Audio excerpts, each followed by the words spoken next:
Objective sheet 75 होना चाहिए, चलो 75 आपकी शीट में। 2 SHM है, Y1 और Y2। आपको एम्पलीट्यूड की रेशियो निकालनी है, बहुत आसान है।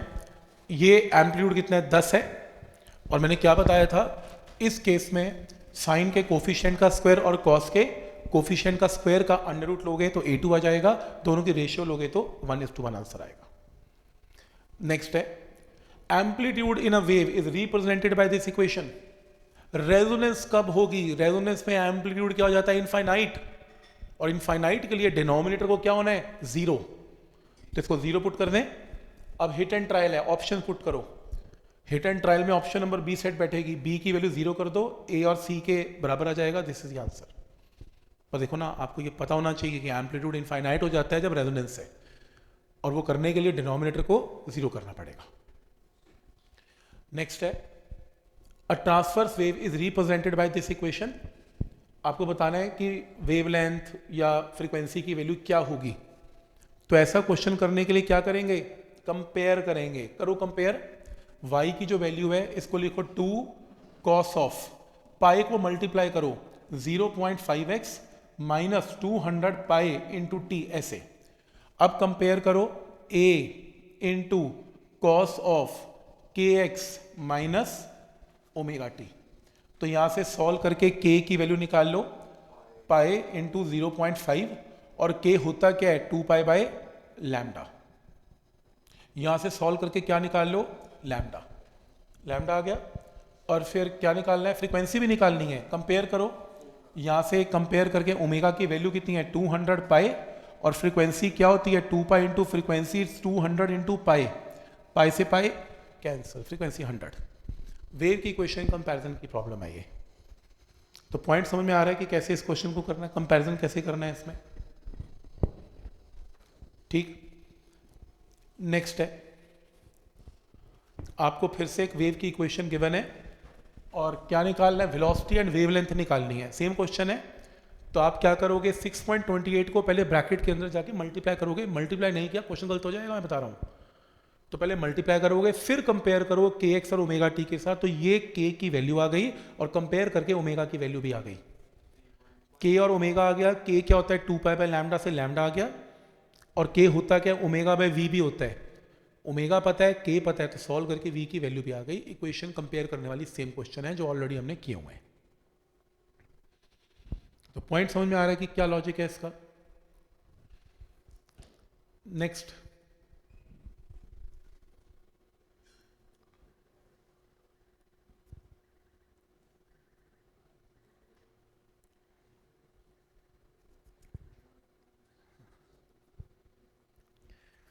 Velocity of sound wave in air is given. Sound की वेलोसिटी 330 गिवन है for a particular sound wave in air, path difference given है, फेज डिफरेंस गिवन है, फ्रीक्वेंसी निकालो क्या होगी। फॉर्मूला किया था क्लास में, फेज डिफरेंस क्या होता है, 2 pi by lambda into path difference, ऐसे ही था। तो इस केस में फेज डिफरेंस 1.6 पाई गिवन है, पार्ट डिफरेंस कितना गिवन है, पार्ट डिफरेंस कितना गिवन है, नहीं इसमें नहीं ऐसे नहीं, इसको ऐसे करेंगे। अब पाथ डिफरेंस 40 सेंटीमीटर गिवन है, फेज डिफरेंस 1.6 पाई गिवन है, तो ये ना थोड़ा गलत कर दिया। पाथ डिफरेंस क्या आएगा, 40 आएगा, बोलते हैं। अब करो सॉल्व इसे, पाई से पाई कैंसिल, सॉल्व करके अब लैम्डा आएगा। लैम्डा आ गया तो फ्रीक्वेंसी निकालनी है, सी बाय लैम्डा। सी का मतलब स्पीड ऑफ साउंड है, v is equal to nu lambda कर लो, चाहे nu is equal to v by lambda. तो v पता है, लैम्डा पता है, यहाँ से आंसर आएगा, ठीक है। तो एक इजी क्वेश्चन है ये भी। ये क्वेश्चन ऑलरेडी हमने कर लिए हुए हैं, आप अपना टेबल ओपन कर सकते हैं, 1-2 क्वेश्चन करके देख लें। In a closed organ pipe fundamental frequency 50 है, तो फ्रीक्वेंसी ऑफ सेकेंड ओवरटोन क्या होगी। देखो closed organ pipe closed eight one and है, बीच वाला केस है, ऑड हार्मोनिक्स प्रेजेंट है। पहली फ्रीक्वेंसी अगर मान लो कितनी है, न्यू है, तो दूसरी 3 इंटू न्यू है, तीसरी 5 इंटू न्यू है, और 5 न्यू को ही क्या बोलते हैं, कौन सा ओवरटोन है, सेकेंड। आप टेबल चेक कर लो, आंसर है 250, ठीक। ये हमने किया हुआ है। अगर क्लोज ऑर्गन पाइप है, फिर से फंडामेंटल 50 है, तो कौन सी फ्रीक्वेंसी एमिट नहीं होगी, पहली 50 है, दूसरी 3 इंटू 50 है, नेक्स्ट 5 इंटू 50 है, 100 नहीं हो सकती, इवन नहीं होएगा, ऑड होएगा सिर्फ, तो 100 नहीं हो सकती। तो ये क्वेश्चन हमने ऑलरेडी किए हुए हैं, तो ये क्लास में डिस्कस हुए थे, सेम ही क्वेश्चंस हैं। यहाँ से करो, in case of closed organ pipe which harmonic the pth overtone will be equal to. देखो क्लोज ऑर्गन पाइप है, और क्लोज ऑर्गन पाइप में क्या होता है, जो हार्मोनिक होते हैं वो ऑड होते हैं, तो ऑड मल्टीपल के अंदर तो या तो 2p+1 है या 2p-1 है।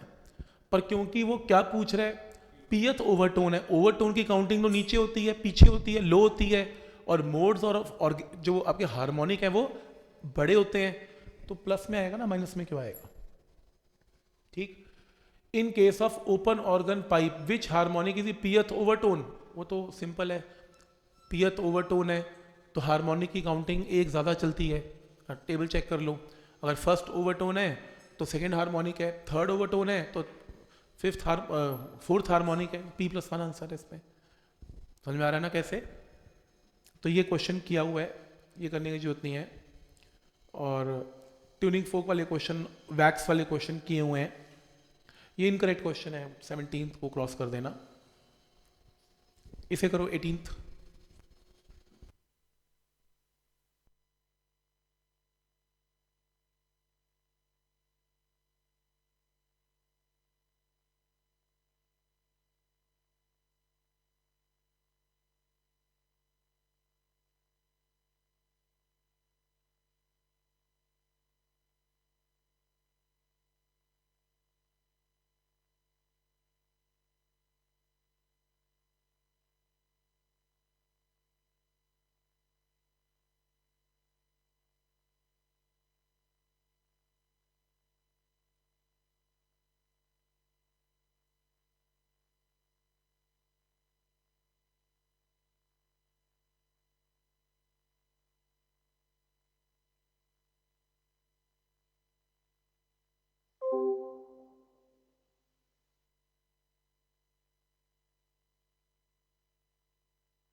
देखो इसके अंदर path difference between the two waves क्या होगा, ये क्वेश्चन है।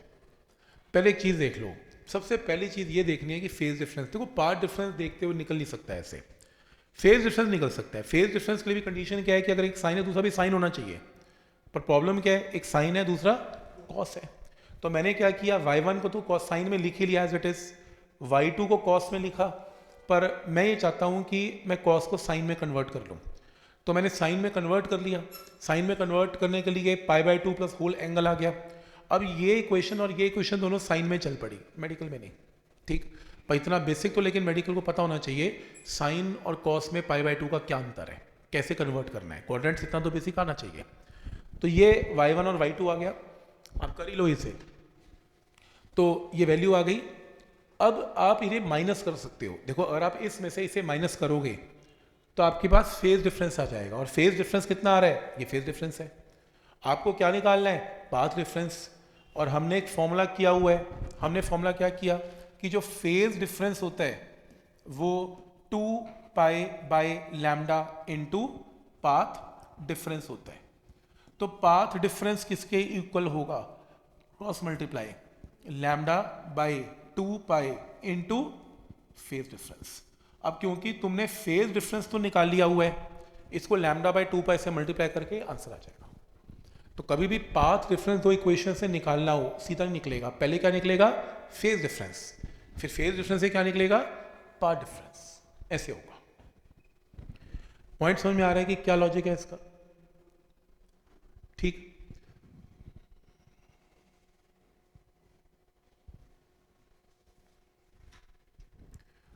a string in musical instrument is 50 centimeter long and fundamental frequency given है, frequency of 1000 hertz is to be produced, required length क्या होगी। ये तो आसान क्वेश्चन है, क्यों ना टेंशन चेंज हो रहा है ना म्यू चेंज हो रहा है। स्ट्रेच स्ट्रिंग के अंदर ये फॉर्मूला है F into L is a constant, क्योंकि इस क्वेश्चन में एक F चेंज हो रहा है और एक L चेंज हो रहा है। तो पहले फ्रीक्वेंसी 800 है, लेंथ जब 50 है, अब फ्रीक्वेंसी 1000 करनी है, लेंथ निकालो, तो निकाल के लेंथ निकाल लेना आंसर, बाकी एवरीथिंग इज कॉन्स्टेंट। ठीक है, ये लो।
ऑर्गन पाइप है, ओपन ऑर्गन पाइप है, सेम लेंथ है, 2 बीट्स पर सेकंड है, तो दोनों की फंडामेंटल फ्रीक्वेंसी का डिफरेंस 2 है।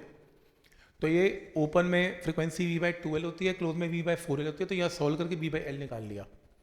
Length of open organ pipe is now halved and close organ pipe को डबल कर दिया, तो नंबर ऑफ बीट्स कितनी है, फिर से डिफरेंस निकाल लो। अब इसकी लेंथ को l की जगह l/2 कर दो, इसकी लेंथ को l की जगह 2l कर दो, तो ये माइनस कर लो, यहाँ से v/l की वैल्यू 8 पुट कर लो, आंसर नंबर ऑफ बीट्स आ गई। तो पॉइंट समझ में आ रहा है कि बीट्स की प्रॉब्लम तो हर हालत में आनी ही है। बीट्स क्योंकि अकेला आता ही नहीं है, बीट्स तो डॉपलर लेके आएगा, बीट्स साथ में ऑर्गन पाइप्स के क्वेश्चन के साथ कंबाइन होके ही आएगा। ठीक,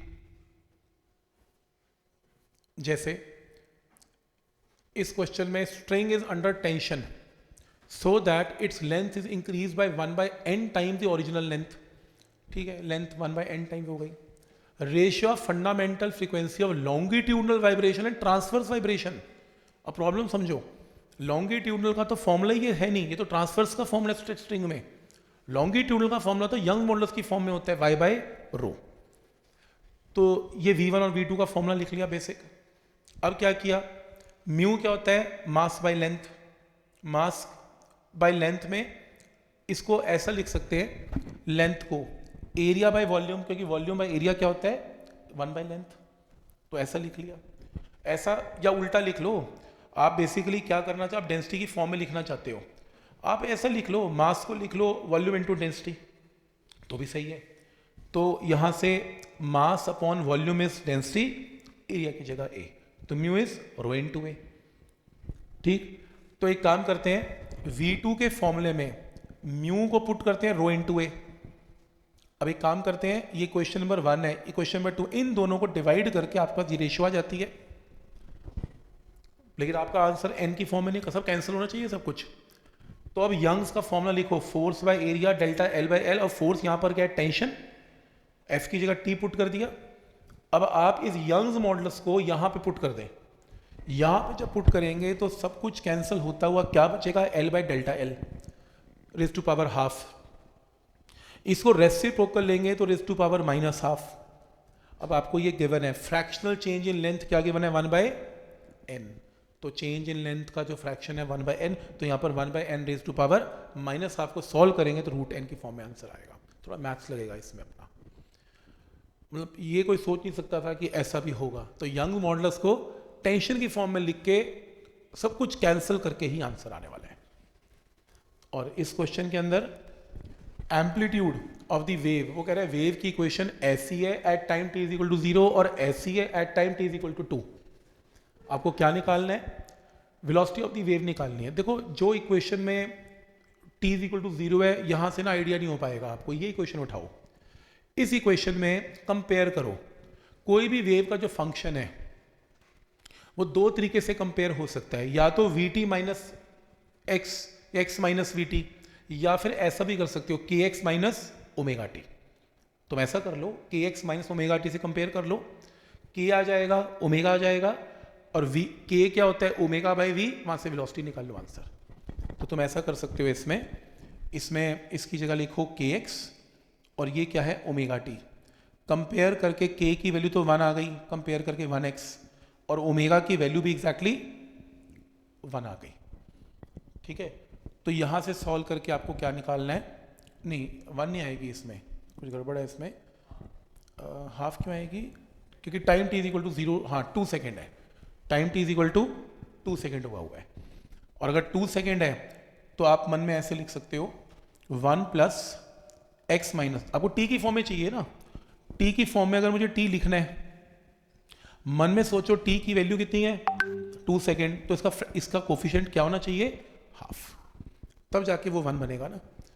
तो यहां से अब कंपेयर करके kx माइनस ओमेगा टी से k और ओमेगा निकाल के आंसर निकाल लो। वैसे एक बेटर तरीका है, ये थोड़ा मुश्किल हो जाएगा आपके लिए, जिसमें t छुपा होता है, जिसमें t छुपा हुआ है उसमें ऐसे कर लो, आपका function x minus we T की फॉर्म में भी होता है, तो यहां से कंपेयर करके सीधा ही vt = 1 करके वैसे भी आंसर आ गया। आपकी मर्जी है, कैसे मर्जी कर लो यार, वेव की इक्वेशन पढ़नी आनी चाहिए कि वो कैसे पढ़ना है।